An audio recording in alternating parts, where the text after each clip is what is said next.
Hello, welcome back to the second episode of Guitar Shopping in Ireland. Today we're at Jimi's Music Store. This shop specialises in amplifiers that you normally don't really find in the country, second-hand pedals and a whole bunch of cool guitars. Let's go take a look.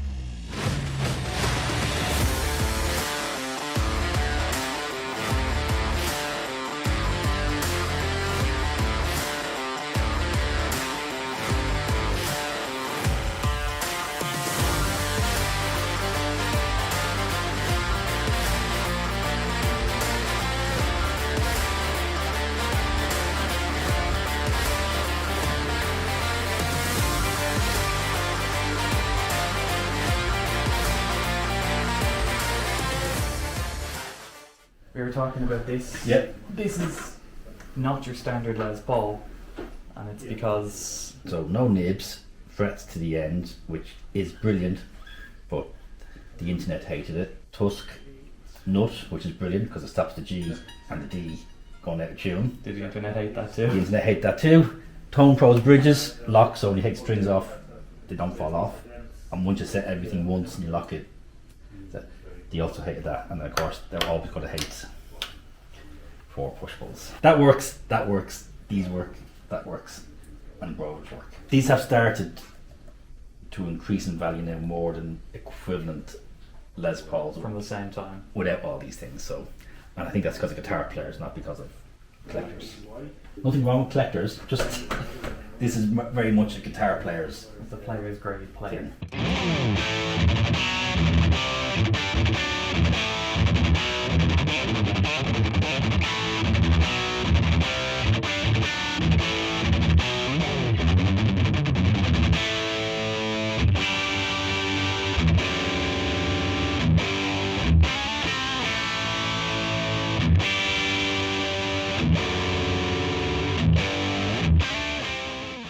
So my favourite guitar is this one, which is a 67 345, and I pretty much had the same things done. Bone nut, frets, nibs removed, frets to the ends, but I've left the bridge and everything else is stock. Is this, like this little switch, is that a mod or is that your Yes, standard? I put a coil tap in Ah. for this. So yes, I've basically done to a vintage guitar what Gibson are doing. This is my guitar though, but unfortunately I just sold it today. So I've done actually, Gibson have done what I've done. So I'd say that would be also be hated. Probably. But everything I've done can actually be removed Yeah. and brought back to stock, and I've kept all the parts. So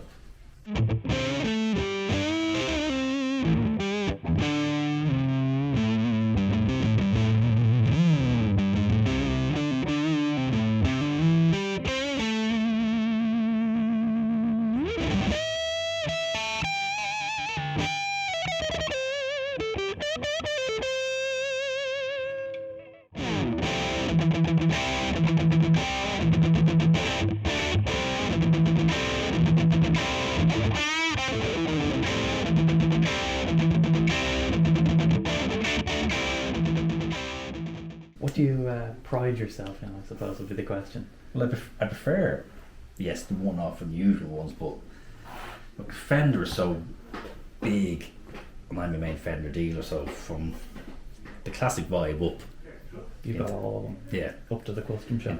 yeah. So I do them all. So and same again, it's not a massive business, but we do like one of everything per day. So it'll be one decent guitar sells every day, 1 or 2 repairs. And that's where the business is at the moment.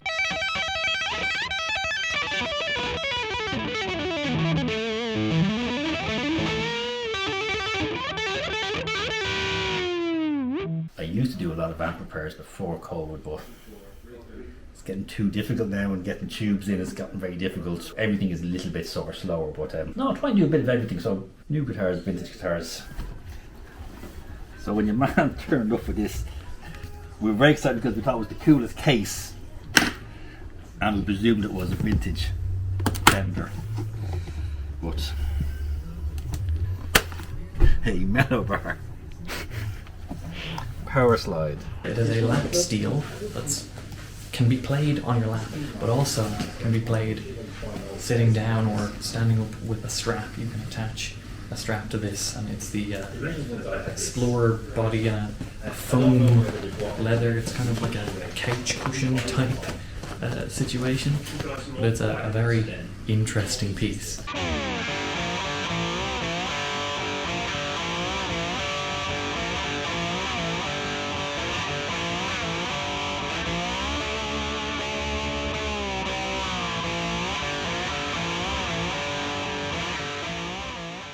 I still do vintage amps, you see, and that's another thing that can take hours up of your day, you know, Just trying to get them to work properly and then try to get different tubes into match. But no, but I'm sort of happy enough doing, like, if someone comes in with anything, 400, 500, there's something there to fit everything.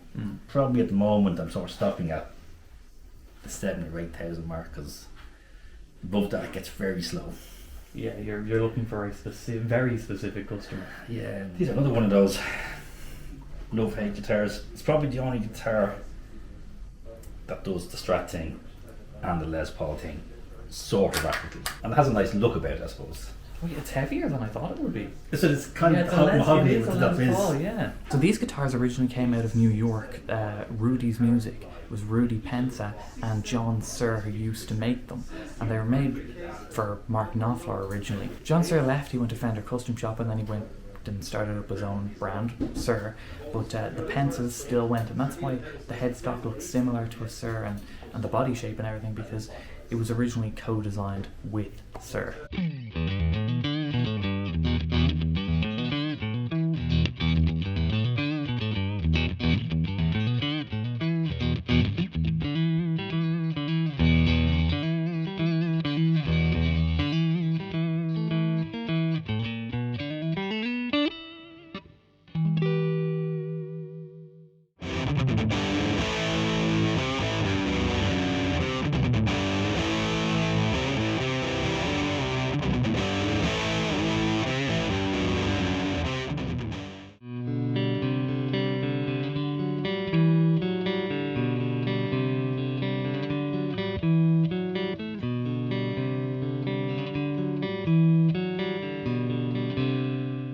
Do you do much business worldwide, or is it mainly focused in the country? Up to about 5 years ago, we used to ship stuff every second week.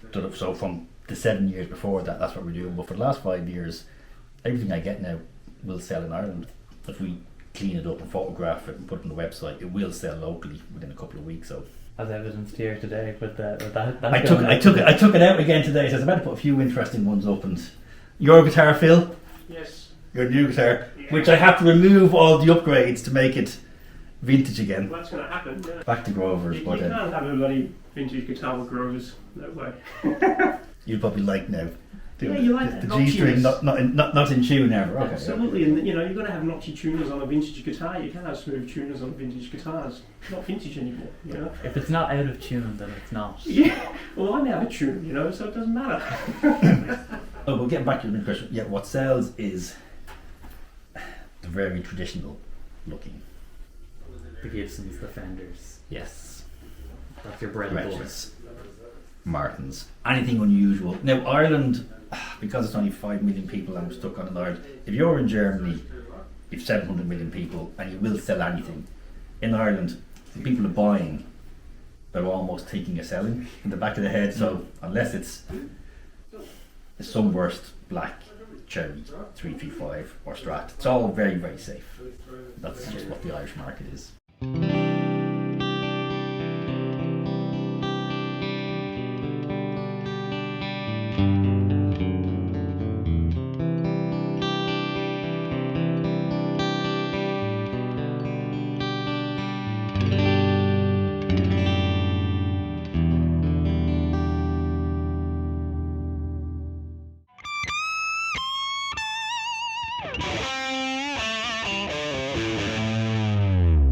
You're the only dealer that I know of that actually sells second-hand pedals. Whenever I used to come here, this was the main focus. Oh, was it? To get? Yeah, because I could never afford like the full guitars, but a pedal.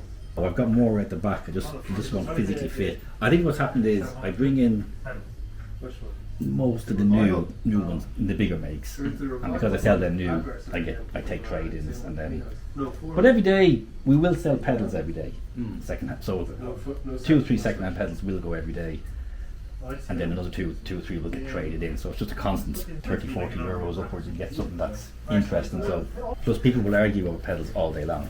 Everyone has an opinion on pedals. And about amps, let's talk about amps. Do you sell many amps? In relation to guitars you might do 2 or 3 a day, 20 a week. Amps is 1 or 2 a week, so it's less than 10%. It's much less. I seem to get a lot of second-hand amps that come in there.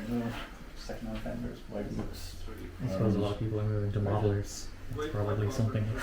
Hence, yes. So when they brought that Home Master Deluxe Reverb, that's now my biggest selling new amp. What amps do you use? Vintage Plexis, so 68, 69 Marshalls. I still think that's probably the best era of amps, so if you can get any of those late 60s Marshalls. I used to have about 60 heads, and now I've only about 10. I can sort of see about 10 floating around, so they're just getting much harder to find.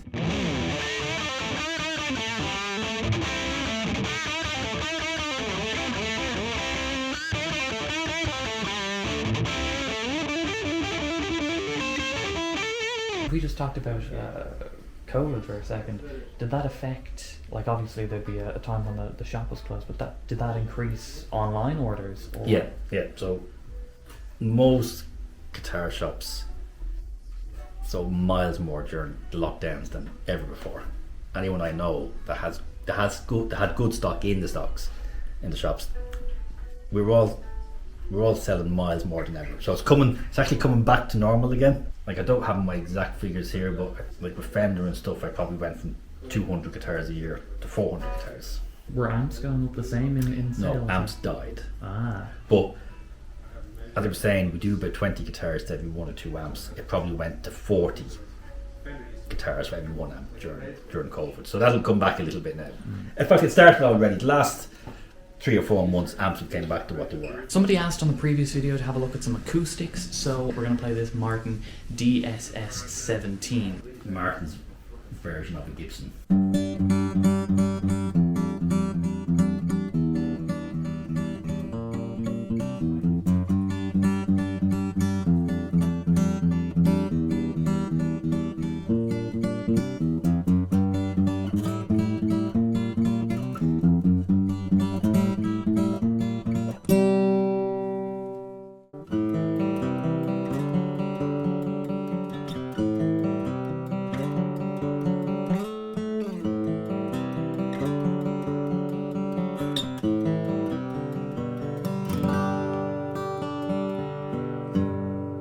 Well, that was a load of fun. Big thanks to Jimmy for letting us film today and play a bunch of cool guitars. Let me know which one was your favourite in the comments.